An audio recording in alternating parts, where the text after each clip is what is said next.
कार्यक्रम शुभ संवाद शनिबार बाहेक प्रत्येक दिन बिहान 8:30 बजे मात्र 89.3 किस एफएम मा अतिथिसँगको कुराकानी कार्यक्रम शुभ संवाद only on your best FM channel 89.3 Kiss FM for worldwide kissfm.com.np.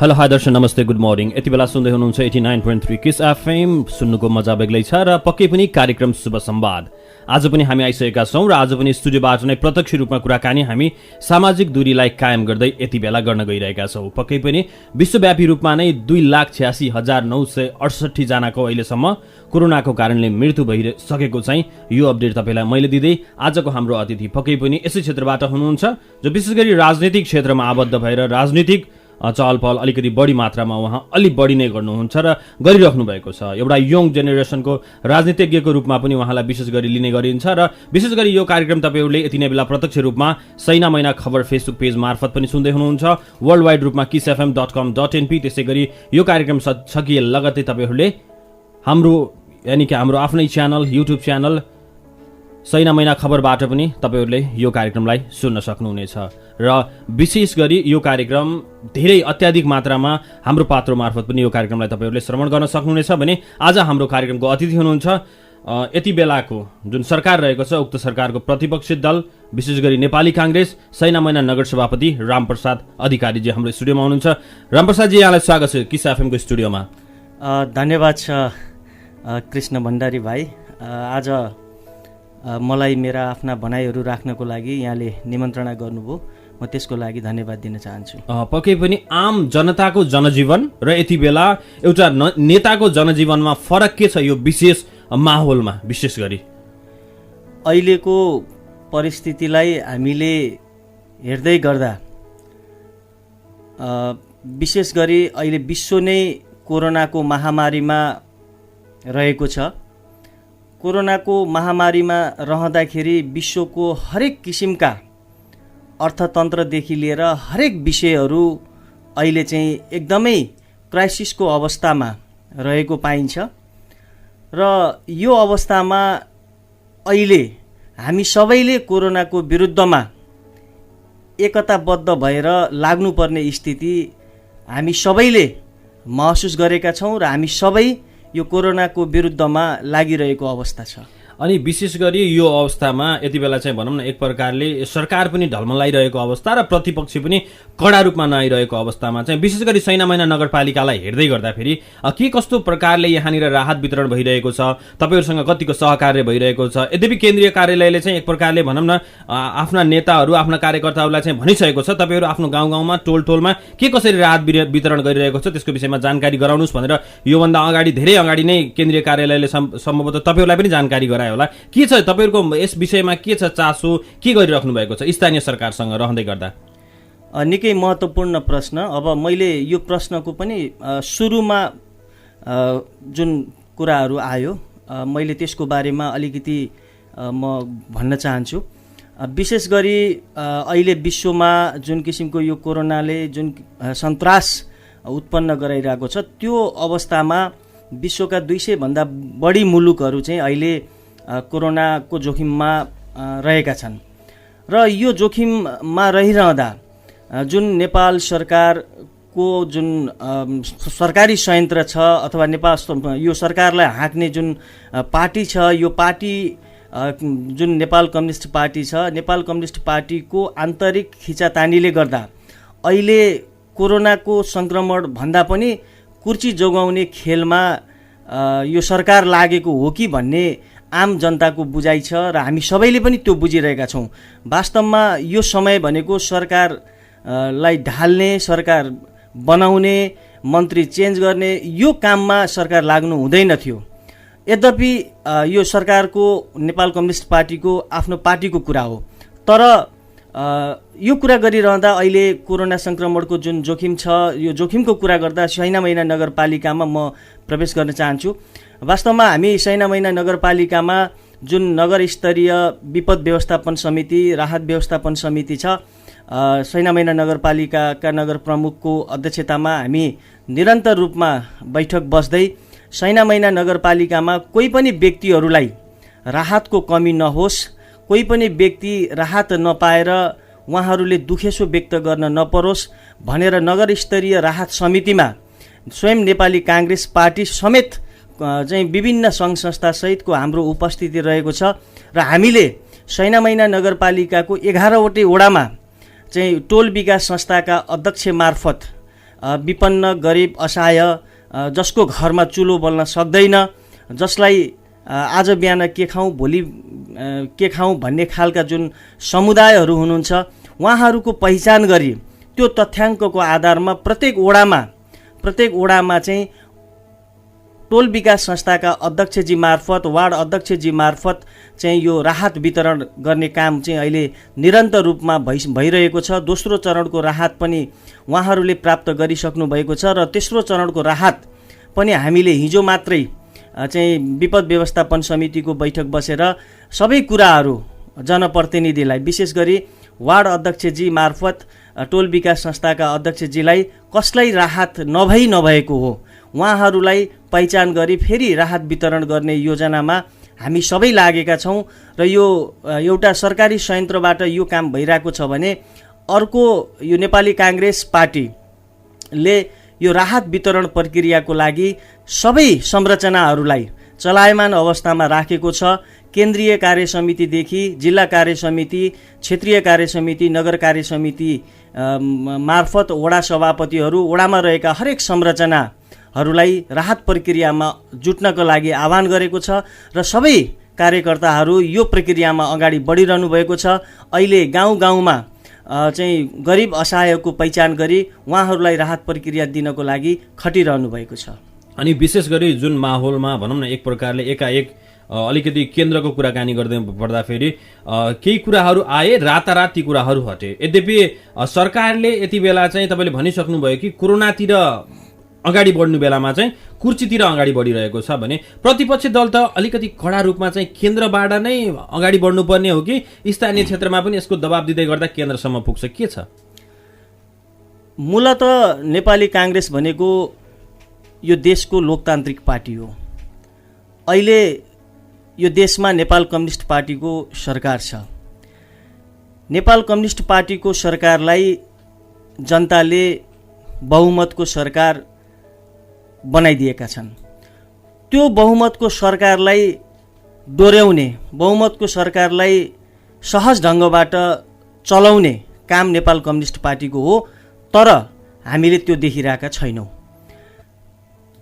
हुनुपर्ने यो देशको विकासका लागि नेपाल कम्युनिस्ट पार्टी अगाडि बढ्नुपर्ने, तर आन्तरिक खिचातानीमा उहाँहरू लागिरहँदा जुन जनताले अपेक्षित आशातीत उपलब्धि चाहिँ अहिलेसम्म पाउन सकेका छैनन्।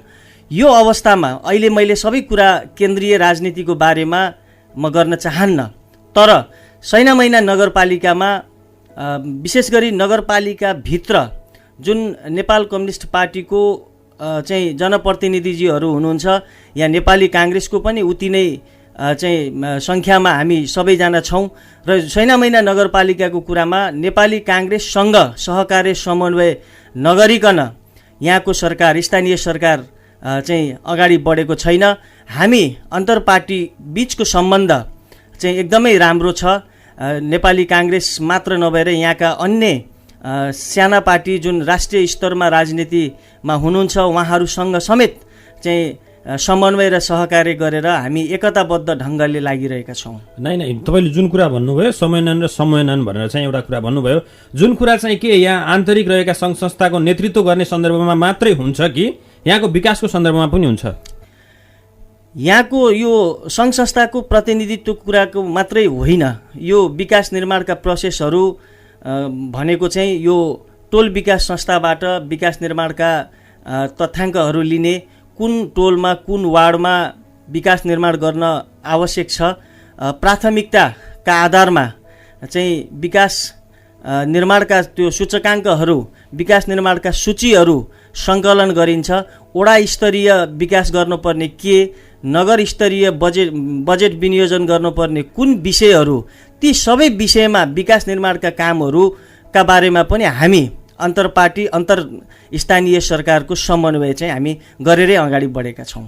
पक्कै पनि यति बेला सुन्दै हुनुहुन्छ 89.3 र कार्यक्रम हो शुभ संवाद। प्रत्येक दिन बिहान करिब 8:30 देखि 9 बजेसम्म यो कार्यक्रम तपाईँहरूले प्रत्यक्ष रूपमा 89.3 किस एफएम त्यसै गरी सैना महिना खबर पेजबाट पनि प्रत्यक्ष रूपमा सुनिराख्नु भएको छ भने देश विदेशमा रहनुहुने सम्पूर्णले हाम्रो पात्रो र त्यसै गरी kissfm.com.np लगइन गरेर पनि वर्ल्ड वाइड सुनिराख्नु भएको छ। आज हाम्रो स्टुडियोमा हुनुहुन्छ नेपाली कांग्रेस सैना महिना नगर सभापति रामप्रसाद अधिकारी सरसँगको कुराकानी यहाँनिर जोडिरहेका छौँ। र यति नै बेला ठ्याक्कै भन्नुपर्दा फेरि भनौँ एक प्रकारले हामी यो कोरोनाको माहौलमा छौँ, विशेष गरी हामी कोरोना र राजनीतिक सँगसँगै अगाडि बढाइरहेका छौँ भने तपाईले देखेको, तपाईले जानेको, तपाईले बुझेको यो समय पिरियड लगभग 3 वर्ष हुन थालिसक्यो स्थानीय सरकारले चालेका कदमहरू, जुन कदमहरू थिए विभिन्न विकासका विभिन्न अन्य कुराहरूका, के छ यसमा चाहिँ के छ? स्थानीय सरकारले गरेका कुराहरू सबै ठिक छन् वा यिनी कुराहरू अझै सुधार गर्दै जानुपर्छ वा चाहिँ सरकारले अब यसरी होइन यसरी काम गर्नुपर्छ भन्ने के छ?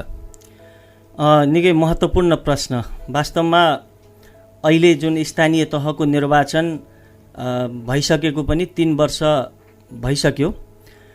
3 वर्षमा जति विकास हामीले स्थानीय स्तरमा र राष्ट्रिय स्तरमा जति हुनुपर्ने थियो त्यो हुन सकेको छैन।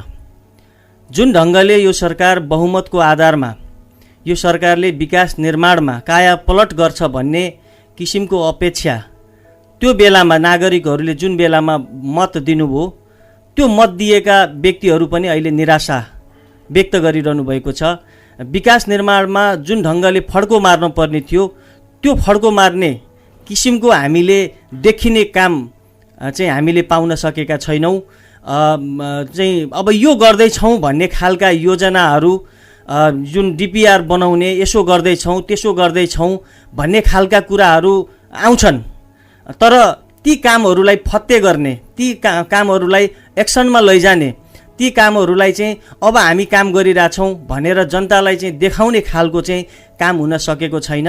र यसको लागि विशेष गरी एउटा नेपाली काङ्ग्रेसको चाहिँ बुझाइअनुसार नेपाली काङ्ग्रेसको तर्फबाट भन्नु पर्दाखेरि कुनै पनि काम गर्नको लागि हामीले ठुला कुरा गरेर ठुला आश्वासन बाँडेर हुँदैन। हामीले जुन ढङ्गले वडा स्तरमा बजेट विनियोजन गरेका छौँ, ती नगर स्तरमा बजेट विनियोजन गरेका छौँ, ती कामलाई प्राथमिकीकरण गरेर हामीले देखिने किसिमले काम गर्न सक्नुपर्छ। जबसम्म हामीले देखिने किसिमको काम गर्न सक्दैनौँ तबसम्म हामीले जनतालाई विकास निर्माणमा सरकार छ भन्ने अनुभूति गराउन सक्दैनौँ। त्यसकारण हामीले ठुला योजनाहरू भन्दा पनि अहिले जनतालाई आवश्यकता परेको भनेको शिक्षा, स्वास्थ्य, विद्युतका विषयहरूमा जनतालाई पूर्ण रूपमा चाहिँ आश्वस्त पार्नुपर्छ। ती सेवा र सुविधाहरू चाहिँ उपलब्ध गराउनुपर्छ। अब यहाँनिर ठुला योजनाहरू तेर्साएर हामीले यो गर्दैछौँ भनेर अर्थ रहँदैन।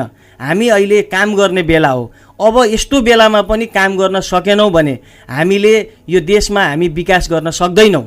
र पछिल्लो पुस्ता जुन अहिले नेतृत्वमा छ विभिन्न स्थानीय तहमा, यो पुस्ताका व्यक्तिहरूले अब पहिलाको संस्कारको ढङ्गले, विगतमा जुन ढङ्गले सरकार चलाउँथे, विगतमा जुन ढङ्गले कार्यशैली जुन ढङ्गले अपनाइन्थ्यो त्यो कार्यशैलीले अब चल्दैन। अब चल्ने भनेको कामले हो।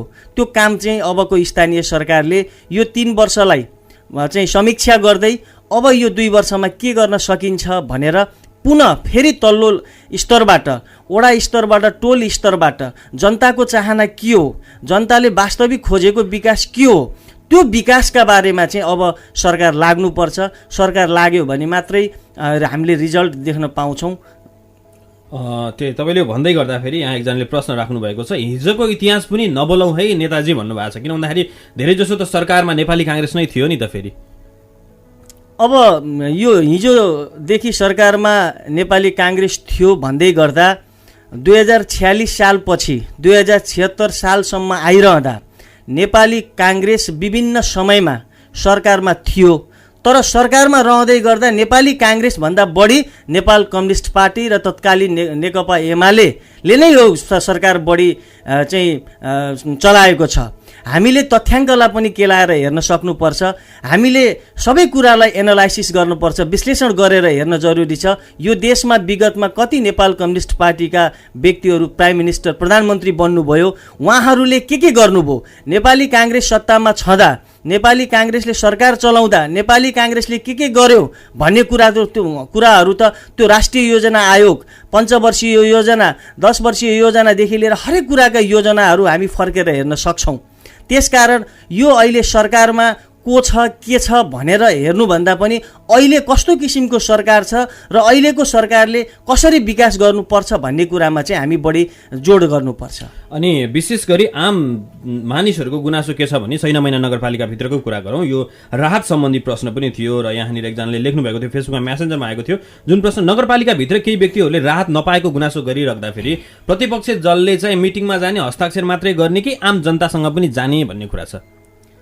यो राहत प्रक्रियाको विषयमा सरकारले एकद्वार प्रणाली मार्फत राहत वितरण गर्नुपर्छ भनेर जुन आह्वान गर्यो, त्यो कुरालाई नेपाली काङ्ग्रेसले सहर्ष रूपमा स्वीकार गरेर नेपाली काङ्ग्रेसको केन्द्रीय नीति अनुरूप नै हामीले यो राहत प्रक्रियालाई एकद्वार प्रणालीबाटै गर्नुपर्छ, यसलाई डुप्लिकेसन गर्नु हुँदैन, यसलाई डबलिङ गर्न हुँदैन भनेर नेपाली काङ्ग्रेसले सुरुमै जुन नेपालमा कोरोना संक्रमणको जोखिम अब देखियो भनिसकेपछि नेपाली काङ्ग्रेसले नेपाल सरकारको केन्द्रीय खातामा नेपाली काङ्ग्रेसको केन्द्रीय कार्य समितिबाट तत्काल 50 लाख रुपियाँको कोष चाहिँ नेपाली काङ्ग्रेसका केन्द्रीय प्रवक्ता आदरणीय नेता विश्वप्रकाश शर्माज्यूले 50 लाख रुपियाँ नेपाल सरकारको कोषमा राखेर हामी सरकारलाई सहयोग गर्न तत्पर छौँ, हामी सरकारलाई सहयोग गर्न तत्पर छौँ। यस्तो विषम परिस्थितिमा नेपाली काङ्ग्रेस बाहिर छैन, नेपाली काङ्ग्रेसले जस्तोसुकै विषम परिस्थितिमा पनि हामी सहयोग गर्न तत्पर छौँ भन्ने किसिमको एउटा सन्देश केन्द्रबाट चाहिँ हामीले दिइसकेका छौँ। केन्द्रबाट दिइसकेपछि हरेक जिल्लामा नेपाली काङ्ग्रेसको हरेक जिल्लामा जिल्ला कार्य समितिको बैठकले हरेक जुन तल्लो निकाय छ नेपाली काङ्ग्रेसको वडा कार्य समिति, टोल समिति छ, ती सबैलाई नेपाली काङ्ग्रेसको जिल्ला कार्य समितिको बैठक बसेर हरेक टोल समितिदेखि वडा सभापतिजीहरूदेखि लिएर त्यहाँ माथिका सबै संरचनाहरूलाई यो विषम परिस्थितिमा नेपाली काङ्ग्रेसका सबै कार्यकर्ताहरू खट्नुपर्छ भन्ने जुन आह्वान गर्यो, त्यस अनुरूप अहिले सबै चाहिँ काङ्ग्रेसका व्यक्तिहरू चाहिँ यो विपदमा परेका व्यक्तिहरूलाई चाहिँ राहत वितरणको लागि अगाडि बढिरहनु भएको छ। र सैना महिनाको सवाल गर्दा यहाँ राहत पाएनौँ भन्ने खालका कुराहरू यदाकदा हामी सुन्छौँ, तर कसले राहत पाएन, किन पाएन, त्यो कुरा हामी स्वयं व्यक्ति अहिले अगाडि हामीले अझ देख्न पाएका छैनौँ। त्यस्ता कुनै व्यक्तिहरू जसको घरमा चुलो बोल्न सकेको छैन, ती व्यक्तिहरू मेरो घरमा समस्या छ, मलाई राहत चाहियो भन्ने व्यक्तिहरू कोही पनि व्यक्तिहरू 11वटा वडामा आउनुहुन्छ भने हामी उहाँहरूलाई राहत चाहिँ हामी तत्काल उपलब्ध गराउने प्रतिबद्धता पनि गर्न चाहन्छौँ। विशेष गरी फेरि पनि भनौँ न फेसबुक सामाजिक सञ्जालमै प्रश्न आएको छ कि राहत र लकडाउनको कुरा भइरहँदा मैले यो प्रश्न पनि गर्छु भनेको थिएँ। विशेष गरी चाहिँ यति बेला चाहिँ भनौँ न एक प्रकारले जुन पब्लिकहरू बाहिर हिँडिरहेको छन् र विशेष गरी सैना मैना नगरपालिकाभित्र कोभिड टेस्टको विषयमा, किन भन्दाखेरि पक्कै पनि यो टेस्टको विषयमा चाहिँ नेपाली काङ्ग्रेसले के गरिरहेको छ भन्नुभएको छ, सरकारलाई घचघचाएको छ या आफै लाग्दैछ या चाहिँ के भूमिका रहन्छ भनेर चाहिँ प्रश्न गर्नुभएको छ। निकै वास्तवमा निकै सान्दर्भिक प्रश्न। वास्तवमा यो प्रश्नका बारेमा स्वास्थ्य क्षेत्रलाई लक्षित गर्दै जुन प्रश्न आएको छ यो एकदम म स्वागत योग्य रूपमा लिएको छु। जुन कोरोना संक्रमणको अहिले विषम परिस्थिति छ, यो विषम परिस्थितिमा अहिले नेपाल सरकारले विभिन्न देशहरूसँग पहल गरेर टेस्ट किटहरू जुन मगाइरहेको छ। अस्ति भर्खर हामीले सामाजिक सञ्जाल, अनलाइन खबर र पत्रपत्रिकाहरूमा पनि हामीले देख्यौँ स्विजरल्यान्ड सरकारबाट चाहिँ नेपाल सरकारलाई 30,000 जति किटहरू चाहिँ उपलब्ध गरायो र त्योभन्दा अगाडि चाइनाबाट पनि केही किटहरू उपलब्ध भए, त्योभन्दा अगाडि पनि केही किटहरू उपलब्ध भए र ती किटहरू अहिले विशेष गरी जुन जिल्लामा लक्षित बढी छ, जहाँ रेड जोनको कोरोना सङ्क्रमितहरू जहाँ बढी देखिनु भएको छ त्यो एउटा के हुन्छ भन्दाखेरि जहाँ बढी सङ्क्रमण हुन्छ त्यहाँ पहिलो प्राथमिकता दिनुपर्छ। अब अहिले जुन जिल्लामा बढी सङ्क्रमण देखा परेको छ ती जिल्लाहरूमा यो कोभिड-19 को टेस्टिङ प्रक्रियामा चाहिँ अगाडि जानुपर्छ। अब रह्यो कुरा सैनामैना नगरपालिकामा चाहिँ टेस्टिङ प्रक्रियाको लागि के भन्ने प्रश्न पनि आउनु स्वाभाविक हो र अहिले सैनामैना नगरपालिकामा कोही पनि व्यक्तिहरू यो कोभिड-19 को जोखिममा छु भन्ने महसुस कसैले गर्छ भने हाम्रो यो सैनामैना नगरपालिका वडा नम्बर 1 मा भएको प्राकृतिक चिकित्सालय छ। चिकित्सालयमा शङ्का लागेका व्यक्तिहरूलाई र्यापिड टेस्टको व्यवस्था त्यहाँ रहेको स्वास्थ्यकर्मी टिमले चाहिँ व्यवस्थापन गरेको छ। हामीले त्यहाँ गएर चाहिँ आफूलाई जोखिम महसुस छ, आफ्नो चाहिँ ट्राभल हिस्ट्री आफू चाहिँ यो कारणले म जोखिममा छु भन्ने महसुस कसैले गर्नुभएको छ भने त्यो टेस्टिङ प्रक्रियाको लागि सैनामैना नगरपालिकाको स्वास्थ्य शाखाले त्यो प्रबन्ध चाहिँ सैनामैना 1 मा रहेको चाहिँ प्राकृतिक चिकित्सालयमा चाहिँ त्यो व्यवस्था गरेको जानकारी गराउन चाहन्छु। पक्कै पनि धेरै धेरै धन्यवाद छ हामीसँग यहाँसम्म आएर यो कुराकानी राखिदिनु भयो र जुन चाहिँ सैनामैना नगरपालिका भित्रका कुराहरू पनि हामीले धेरै समेट्यौँ र हिजो मात्रै जति व्यक्तिहरू रूपन्देहीमा भनौँ न 6 जना चाहिँ हिजो सङ्क्रमित भएका थिए भने उनी 10 जग्गाबाट लुकीछिपी रूपमा नेपाल प्रवेश गरेको भन्ने जानकारी आएको छ र तीमध्ये 1 जना चाहिँ भैरवासम्म पुगेको भन्ने कुरा पनि आएको कुरा चाहिँ म यहाँहरूलाई जानकारी गराउन चाहन्छु। यदि तपाईँहरू कहाँ कुन स्थितिमा हुनुहुन्छ सुरक्षित रहनुहोला भनेर पनि यहाँहरूलाई आग्रह गर्न चाहन्छु। कार्यक्रमको अन्त्यमा आफ्नो समय दिनुभयो, व्यस्तताका बावजुद पनि स्टुडियोसम्म आउनुभयो। नेपाली काङ्ग्रेस नगर सभापति रामप्रसाद अधिकारीलाई विशेष आभार प्रकट गर्दै कार्यक्रमको अन्त्यमा सरकारले यो काम गर्यो भने अझै ठिक हुन्थ्यो, स्थानीय सरकारले चाहिँ यिनी कुरामा ध्यान दियो भने हामी र हाम्रो स्थानीयवासीहरू सबै सुरक्षित रहन्थ्यौँ भन्ने तपाईँको केही गुनासो छ वा आम जनतालाई के भन्न चाहनुहुन्छ? अहिलेको प्राइम समस्या, अहिलेको प्रमुख समस्या भनेको विश्वको र नेपालमा कोरोना सङ्क्रमण नै हो। यसको न्यूनीकरण कसरी गर्न सकिन्छ हामी सबैको ध्यान त्यहाँ जान जरुरी छ। अहिले सरकारको खिचातानी गर्नु हुँदैन। अहिले हामीले यो कोरोना सङ्क्रमणलाई कसरी हुन्छ न्यूनीकरण गर्नतर्फ हामी लाग्नुपर्छ। र अर्को महत्त्वपूर्ण प्रश्न के छ भन्दाखेरि अहिले नेपाली दाजुभाइ दिदीबहिनीहरू जुन छिमेकी देश भारतमा लामो समयदेखि उहाँहरू भारतमा बस्ने गर्नुहुन्थ्यो, काम गर्नुहुन्थ्यो, तर अहिले भारतमा पनि एकदमै ठुलो सङ्ख्यामा कोरोना सङ्क्रमणहरू देखा परिरहेको छ। यो कोरोना सङ्क्रमण देखा परिरहेको अवस्थामा सबै नेपाली दाजुभाइ दिदीबहिनीहरू आफ्नो मातृभूमि देशमा आउन चाहिरहनु भएको छ। उहाँहरूलाई लामो समयसम्म अलपत्र अवस्थामा सिमानामा राख्नु हुँदैन। उहाँहरू हामीले देखिरहेका छौँ सबै विभिन्न पत्रपत्रिका अनलाइन खबरहरूमा उहाँ महिनौँ दिनदेखि चाहिँ नेपालको सिमानामा अलपत्र अवस्थामा हुनुहुन्छ। उहाँहरू त्यसै पनि कोरोनाले मात्रै उहाँ बिरामी होइन, अन्य कारणले पनि उहाँहरू बिरामी हुन सक्ने सम्भावना रहन्छ। तत्काल यो प्रदेश सरकार, स्थानीय सरकार र सङ्घीय सरकारले सिमानामा रहेका सम्पूर्ण नेपाली दाजुभाइहरूलाई सुरक्षित ढङ्गले आफ्नो स्थानीय तहमा ल्याउनुपर्छ। उहाँहरूलाई आफ्नो स्थानीय तहमा निर्माण गरेका हरेक क्वारेन्टाइनहरूमा चाहिँ स्वास्थ्यकर्मीजीहरूले तोकेको समयसम्म उहाँहरूलाई त्यहाँ राख्ने, उहाँहरूको र्यापिड टेस्टदेखि लिएर PCR टेस्ट के गर्नुपर्छ त्यो सबै गर्न चाहिँ हामी लाग्नुपर्छ। अहिले धेरै नेपाली दाजुभाइ दिदीबहिनीहरू सीमामा अलपत्र हुनुहुन्छ, निकै दुखेसो छ, उहाँहरूको निकै रोदन छ, उहाँहरू आँसु चुहाइरहनु भएको छ। त्यहाँ बालबच्चासहित बालबालिकासहित उहाँहरू एकदमै पीडादायी अवस्थामा हुनुहुन्छ। अहिले तत्काल गर्नुपर्ने कुराहरू चाहिँ त्यो हो, त्यो त्यतातर्फ चाहिँ यो प्रदेश सरकार, सङ्घीय सरकार र स्थानीय सरकार लाग्नुपर्छ भन्ने मैले सन्देश दिन चाहन्छु। र आजको यस कार्यक्रममा चाहिँ नेपाली काङ्ग्रेसको तर्फबाट मेरा आफ्ना भनाइ राख्नका लागि यहाँले निमन्त्रणा गर्नुभयो। 89.3 किस FM मा चाहिँ यहाँले निमन्त्रणा गर्नुभयो, त्यसको लागि म नेपाली काङ्ग्रेस पार्टी र सैनामैना खबरलाई पनि म एकदम धन्यवाद दिँदै मेरो आफ्नो भनाइहरू यहीँ अन्त गर्छु। हस्, धन्यवाद, नमस्कार, जय नेपाल। पक्कै पनि आज हामीले कुराकानी जोड्यौँ नेपाली काङ्ग्रेस सैनामैना नगर सभापति युवा नेता रामप्रसाद अधिकारीसँगको कुराकानी यहाँनिर जोड्यौँ भने पक्कै पनि आम जनचासोका विषयहरूमा रहेर हामीले दैनिक रूपमा हामीले यहाँनिरबाट धेरै व्यक्तिहरूसँगको अन्तर्क्रिया र बहस चलाइरहेका छौँ। र पक्कै पनि यो कार्यक्रम तपाईँले कार्यक्रम सकिए लगत्तै केही समयमा सैनामैना खबर युट्युब च्यानलबाट पनि तपाईँले सुन्न सक्नुहुनेछ भने यो कार्यक्रम यतिन्जेल